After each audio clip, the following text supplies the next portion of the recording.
Beverley has over 20 years of experience in credit management. Beverley, thank you. Great to see you. She has over 20 years of experience in credit management, providing business expertise to assist business change and develop creative solutions for business growth. Beverley has led the best practice credit control processes with significant change management and process reengineering requirements, and has delivered improved financial and business outcomes with large organizations across the labor hire industry. Beverley was awarded Credit Manager of the Year in 2018 through AICM, which is the Australian Institute of Credit Management, and her experiences spans 2 continents. Beverley now resides in Australia and is part of the CFO leadership team and the Adecco Group Australia team. Beverley, thank you so much for taking the time in the middle of your evening there in Australia to share your expertise with our global audience. On behalf of over 2,000 participants, we want to say sincere thanks for that, and we very much look forward to your presentation. Thanks, Jose. I really appreciate that.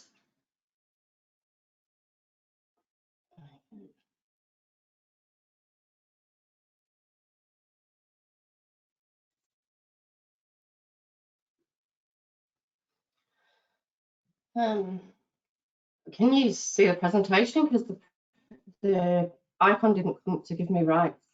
Yes, presentation's coming through and it looks great, Beverley.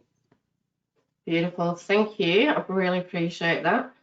Well, good afternoon all to you. Good morning to me. I really first just like to thank Proqis UK for asking me to be a speaker at this conference. I feel very honoured, and I'm really looking forward to sharing the Adecco Group success stories in this time of change.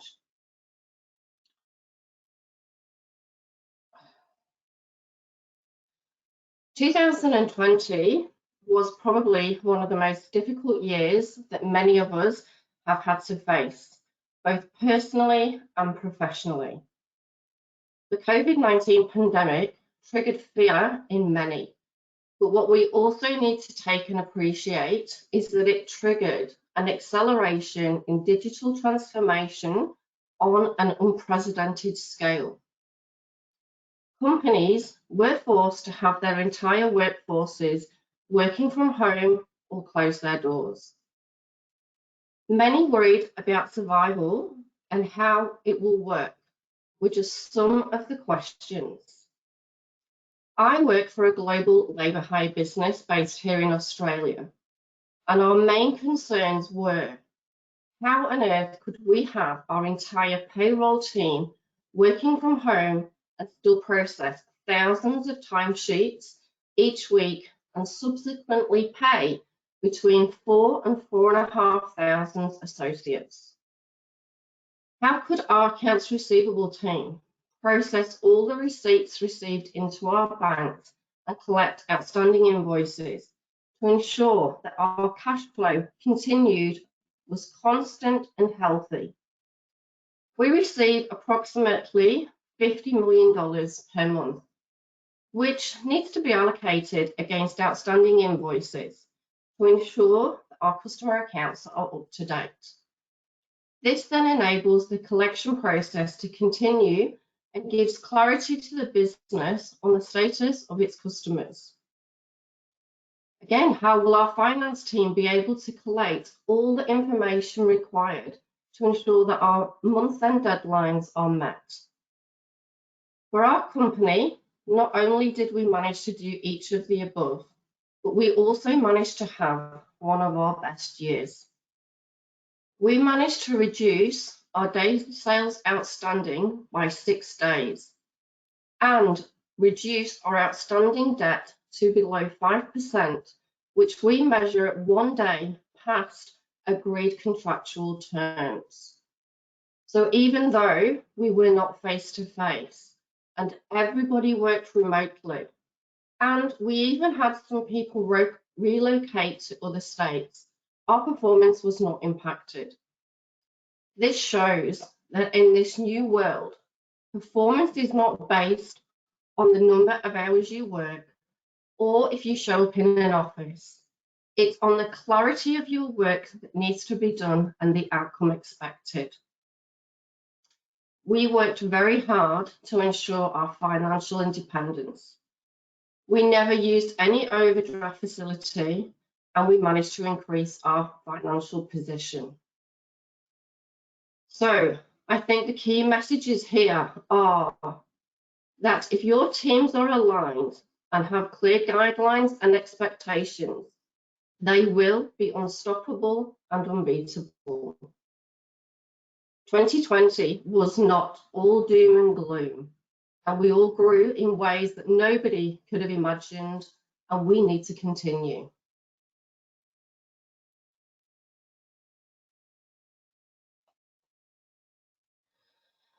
Evolution has begun, and we need to ensure that we continue to push to the next level and accelerate further. Gone are the days when we need to be office-based and work 9 to 5. We can now work anywhere, anytime.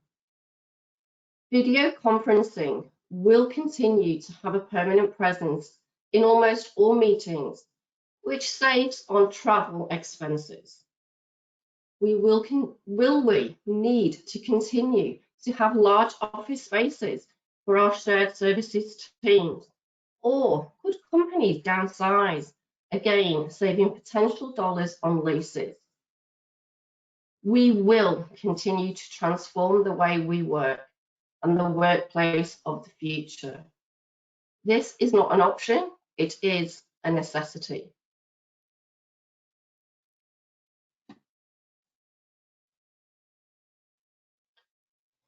How quickly did people adapt to virtual meetings?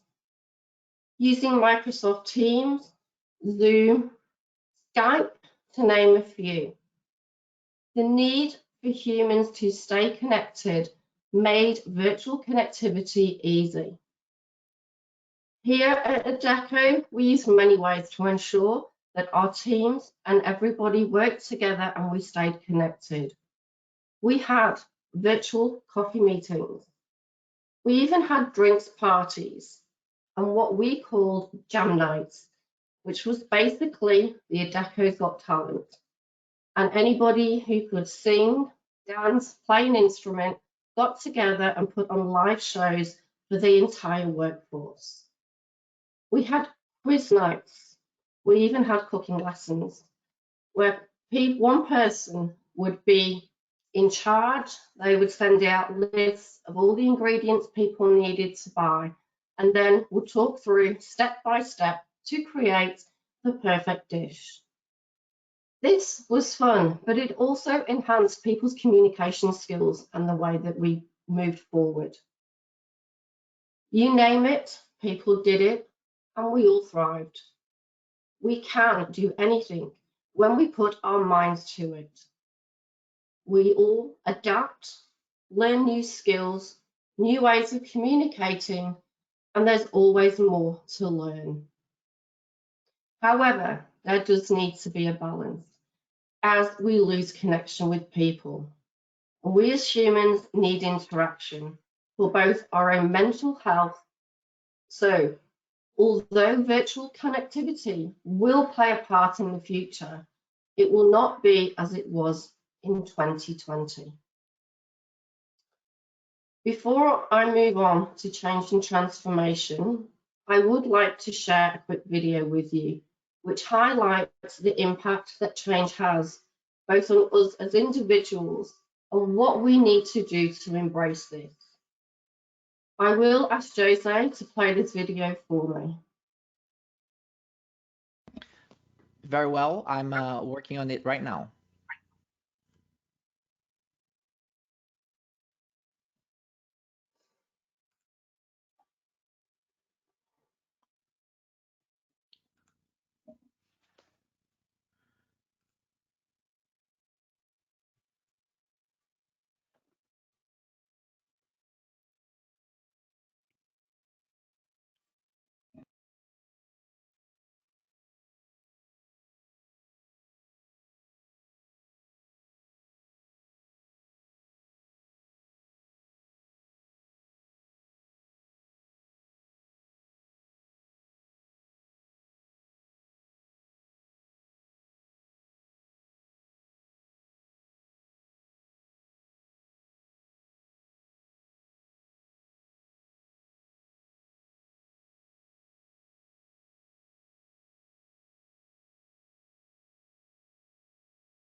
Back to you, Beverley.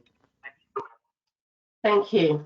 I hope that you all enjoyed that video and it has you considering how you need to embrace change without excuses. Making the future work for everyone. It's very easy to think that just by adding new technology, it will solve all your pain points.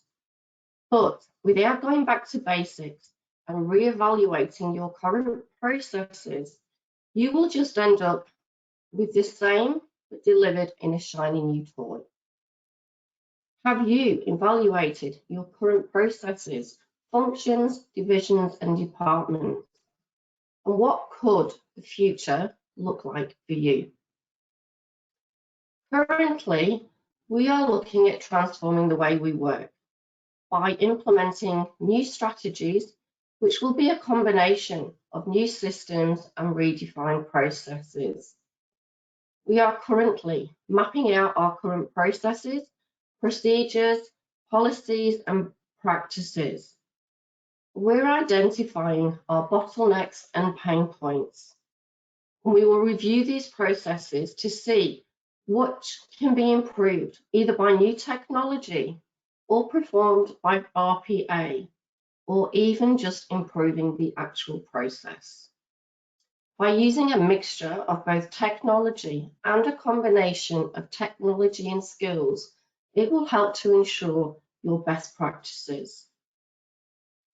We are focusing on customer experience.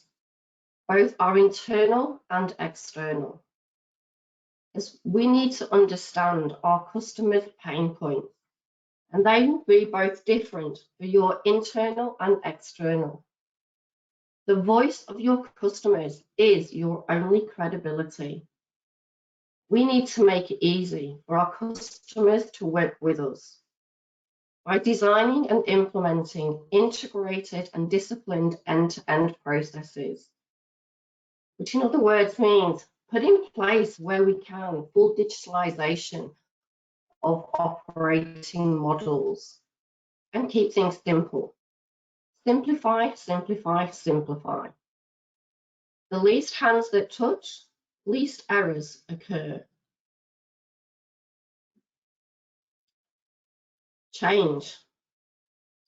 Change does take courage, involvement, and a growth mindset, and together a collective spirit. And change can be very, very daunting for some, especially if they've had 10 to 20 years of doing things the current way. And if you don't allow and proactively support adaptation, it will result in rejection and avoidance.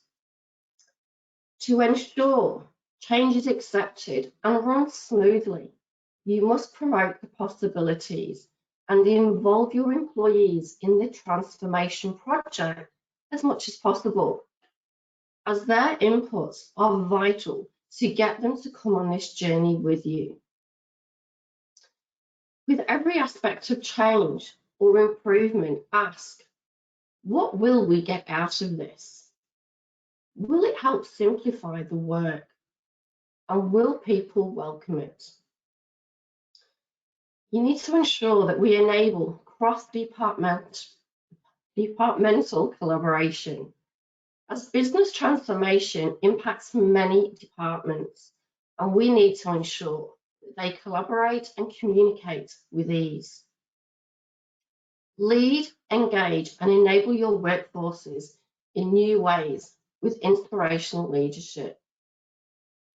Emphasize on employee skill developments, as some tasks will be taken away from your employees and will leave them time to enable them to upskill and reskill to other areas and needs of your business. We need to encourage employees to create their own career ladder. There is no way in going back to what used to pass as normal. Working together, people first, grow an ecosystem of digital talent. When people can see that there is still a place for them in your business and that you are willing to invest in them, they will be more eager and willing for change.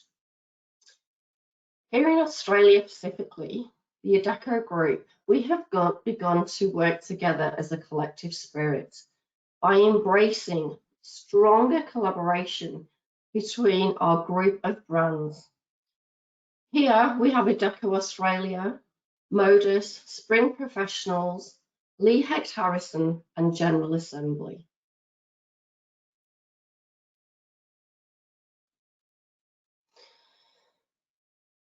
We need to ensure that we encourage evolving mindset by curiosity, agility, empowerment, collaboration, and which will give innovative solutions. We need to acknowledge and embrace imperfections. People learn through mistakes, and we should not fear failure. Rather, embrace failure and replace that word with learning. If the Wright brothers had given up on their first attempts of flight, where would we be today? We need to view challenges as opportunities. I go back to 2020. Many companies would have said it was impossible to have entire workforces working from home, but it happened and we survived. We need to ensure that we cultivate a sense of purpose and keep the big picture in mind. Harold Dweck states, growth mindset is pretty much exactly what it sounds like. A tendency to believe that you can grow. In her book, Mindset, The New Psychology of Success, she explains that while a fixed mindset assumes that our character, intelligence, and creative ability are static givens, which we can't change in any meaningful way. But a growth mindset thrives on challenge and sees failure not as evidence of unintelligence, but as a heartening springboard for growth and for stretching our existing abilities. If we take a look at young children, there is no fear. If at first they don't succeed, they try again. Picture that small child taking its first steps. One or two, they wobble, fall over, but they get back up again. Next time, maybe 3 or 4. So eventually, they can walk and run. They never give up. We need to get back to our own inner child. We need to embrace and explore. Empowering people is critical to building a high-performance team.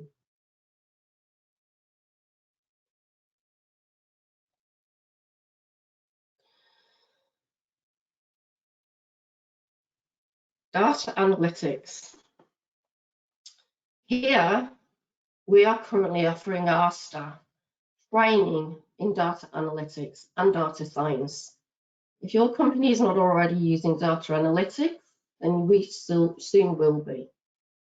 We are very lucky to have General Assembly as part of our ecosystem. They are a company that specializes in tech, data, design, business, and more. And they offer programs in web development, data science and analysis, user experience design, digital marketing, to name a few. And currently here in Australia, there is a shortage of data analysts. So they have combined forces with some major companies to offer their staff upskilling and reskilling in these areas. As we have, the journey that we are going on, we want to embrace our staff and keep them and grow. So we are also offering all our staff these courses to enable them to move and help the business with our transformation. As I'm sure you're aware, there are different types of data analytics, which have different implications across different departments.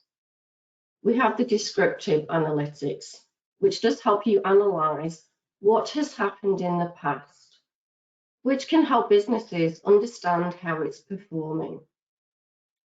The diagnostic analytics helps you define why it happened. This gives us deeper analysis to answer questions often referred to as root cause analysis. The root cause analysis can help companies understand where and why problems occurred, which then gives them the tools and knowledge on how to prevent this happening in the future. The predictive analytics, exactly what it says, predicts what is most likely to happen in the future. It reviews your historical data to consider trends and patterns. This is then applied against current data to help predict what will happen. And going a step further, your prescriptive. This uses your predictive data, helps suggest various courses of actions, and outlines the potentials for each implication.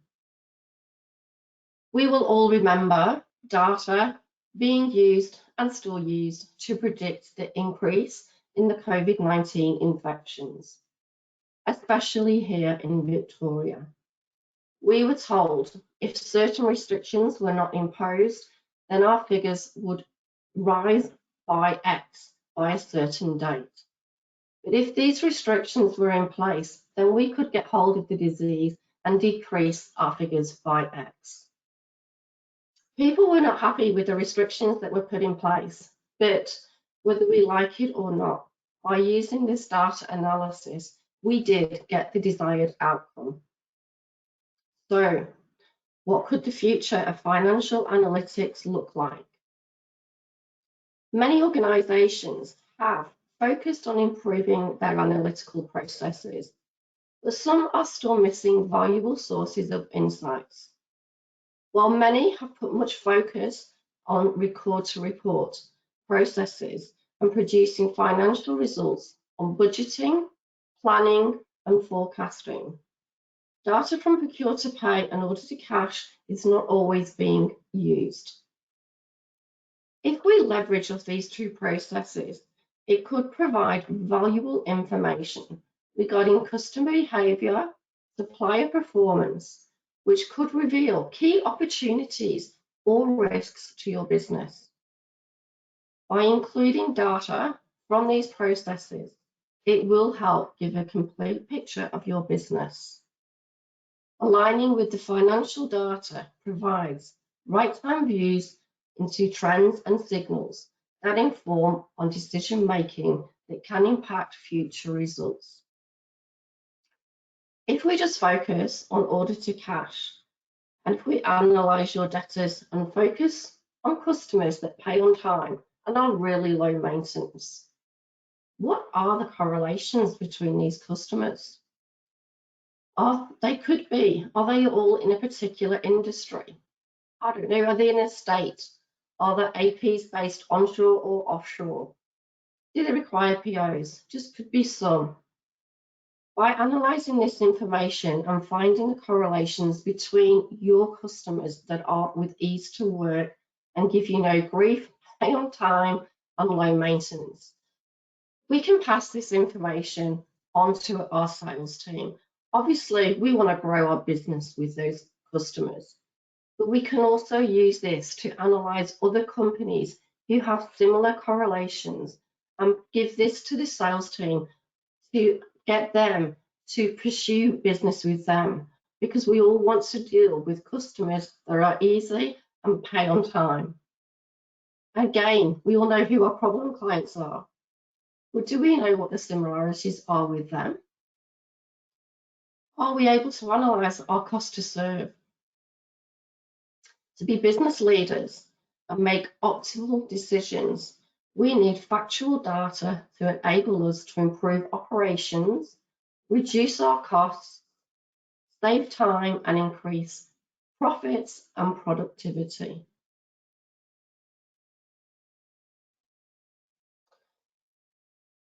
In summary, change, it's inevitable, and we need to continue the journey at speed. We need to empower our people and encourage a growth mindset and a collective spirit. In short, 2020 was not all bad. It catapulted industries into the largest transformation in a matter of days and weeks, which would have taken some companies years, if at all. It will go down in history as the evolution of digitalization. Not that it wasn't around before 2020, but it was not being utilized. And due to COVID-19, we saw technology accelerate at a rapid pace. Businesses will continue to discover better ways to use technology and continually push to evolve further. Working from home is the new norm, and people do not want to go back to the long commutes and 9 to 5. We have to adapt to the hybrid workplace, whatever that means for you and your company. 2 days, 3 days at home, working from the office. But we as people still need to connect, and we need to have human interaction. Remember, people first. Invest in upskilling and reskilling your current workforce. Encourage that growth mindset. Failure is only a learning experience, and without failure, we cannot grow. Embrace change. It's not to be feared. It is a good thing. Without change, we stay stagnant, stale, and boring. A quote that really resonated with me is, change is hard at first, messy in the middle, and gorgeous at the end. It is time to ensure data is at the center of your business and you use it to drive business strategy and performance. Data analytics provides various advantages, such as identifying new opportunities, understanding client behavior, which will help you to become more agile and outperform your competitors. Thank you for this afternoon. I've enjoyed sharing our insights and success stories, many of which I am sure will resonate with you. Again, I would like to thank Proqis UK for this opportunity. This is actually the first time I've ever spoken at an event like this, and it pushed me into my uncomfortable zone, which is scary. But without taking those steps and pushing through, we do not grow and learn. So thank you again for my learning today. Thank you, Bev. Thank you for your insights. Thank you for your presentation. I'm gonna come back on with you now. And for the audience, if you have questions, we still have like 7 minutes that we can ask questions for Bev. And please do submit them. I can see them on the monitors here in the studio of your feedback that's come in. And one of the themes that emerged, Bev, which was about the empowerment of people in the organization that you talked throughout your presentation. And the question is, tell us a little bit about the mechanisms and the systems that the Adecco Group is using to empower people, because the concept is great, but often organizations and leaders have difficulties translating those principles into action, finding effective mechanisms for empowerment. And I'm curious about what are some of the things that you have done that seem to have worked well for you? So we have obviously set expectations and communicated with the organisations, with everybody. All throughout COVID, we had weekly meetings for the whole company so that everybody could come together. We could set how we were all travelling and what we could do. One thing that we did do this year, just a few weeks ago actually, we have our annual ALC, which usually, the big event, mainly the sales teams and then leaders from different departments. But due to COVID, we decided this year that it would be virtual so that everybody in the company could join this event. And it's where we set down our goals, what we're wanting to do for the future, how we've travelled in the past, and how we're going to go in for 2021. Everybody was there, so you could see what was expected, what we were going to do. We celebrated the success stories for everybody throughout the year, and we also had, which was scary for some, but we did it, the whole company took part in what we called the sales pitch, and we were all put into groups, many people obviously not on sales, not knowing what to get to.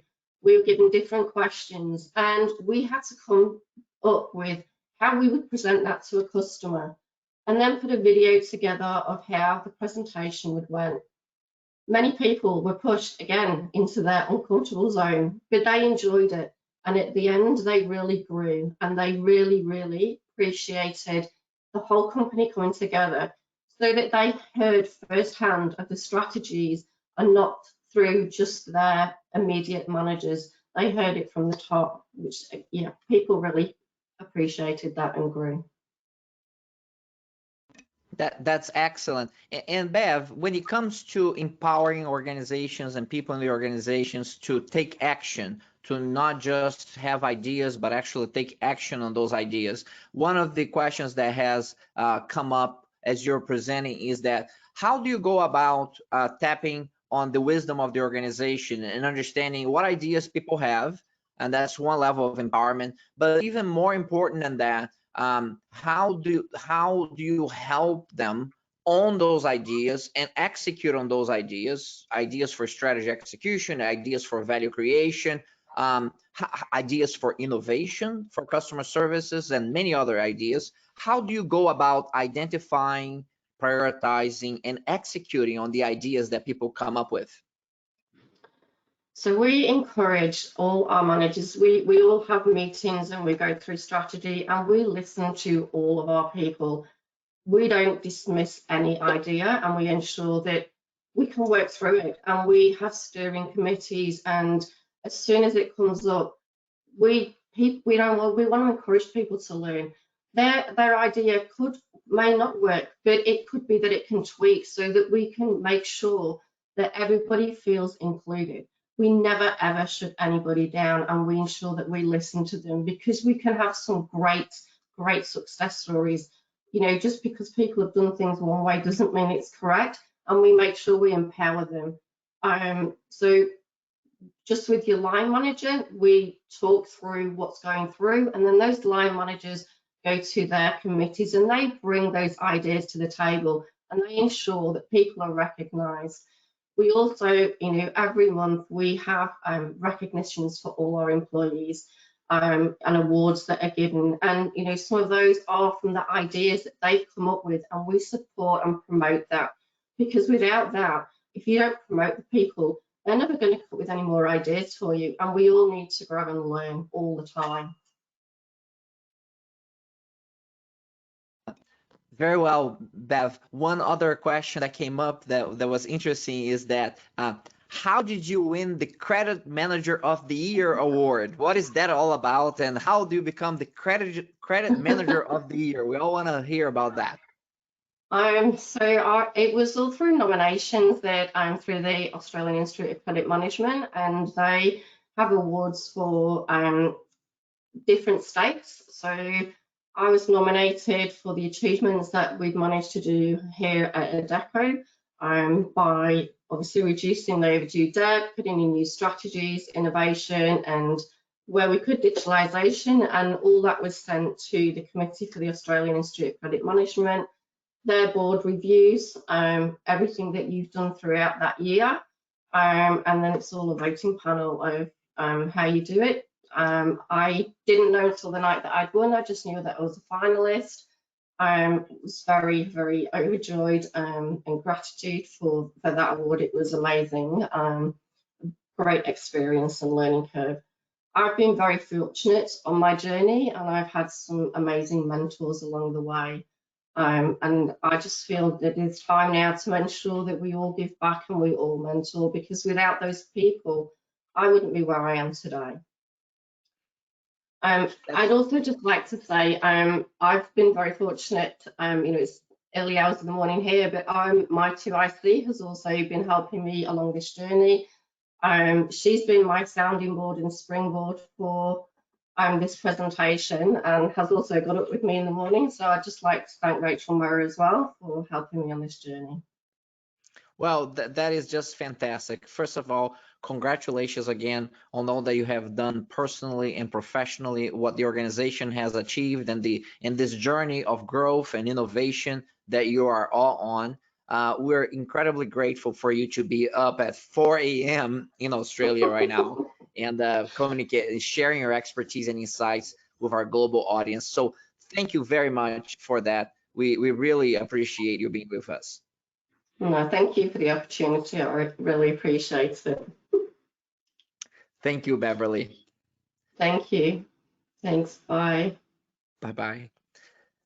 Ladies and gentlemen, that was Beverley Hartsorn from the Adecco Group. She is a group credit leader for the Adecco Group, and again, the credit manager of the year in 2018. And thanks for sharing the journey that continues to accelerate through the pandemic with the company, which is just terrific.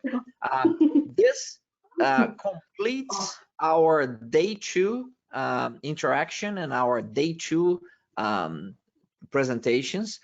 Let's take a quick look on how we're going to wrap up tomorrow on the final day 3 of the conference.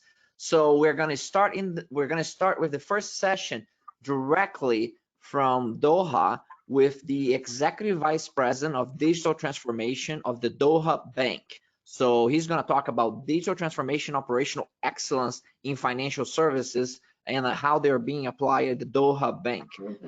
After that, we're going to follow up with customer demand in digital experiences. And that's going to be a presentation directly from Satya Upadhyaya, who is the Vice President of Campaign Optimization, Marketing Capability, and Change for Citibank.